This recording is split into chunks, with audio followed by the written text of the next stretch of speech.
What's going on, guys? I'm back with another Valentine's Day review, and today we're going to be talking about a film that gets a little too much hate for my liking, and that's The Breakup.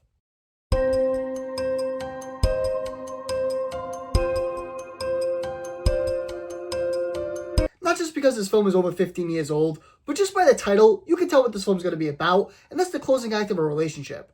I'm sure for many people, you've been through a similar notes in a bad breakup, and what this film does is highlight those actions, commentary, and how things stem along, and for that, the film mainly works. Although hand up in some scenarios and almost unrealistic at times, it does do a good job in showing the emotions involved in a time like this, along with how some of the bits of banter may go, the emotional roller coaster ride, and also how friends choose sides and how they may try to help aid the situation. The breakup may have some pacing issues, along with some scenes that feel like they were improvised not to the best of their ability, but they do a good job of showing the positives that can also occur in a breakup and how it won't be the end of the world, although it may seem like it is.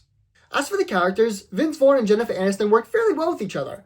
I've always preferred Aniston with Sandler, but the chemistry between Vaughn and Aniston is greatly demonstrated, making this an easy film to digest. What I can really appreciate when it comes to the character work is how it almost makes the audience choose sides as well as the side characters in the film. I watched this film with my girlfriend, and she was Team Aniston, and of course, I was with Team Vaughn. But that in itself could be a massive issue to some. It almost divides the audience instead of pulling them together like a movie should, but I personally didn't find an issue in that. But with that aside, Vaughn's character is definitely toxic. Don't get me wrong. But he surely has his points being the way that he is, along with being very entertaining with his style of dialogue and his bits of banter. While Aniston, she's certainly more grounded and the more intelligent character, seemingly having a stronger leg to stand on, but she too, in her own right, has a bit of toxicity to her.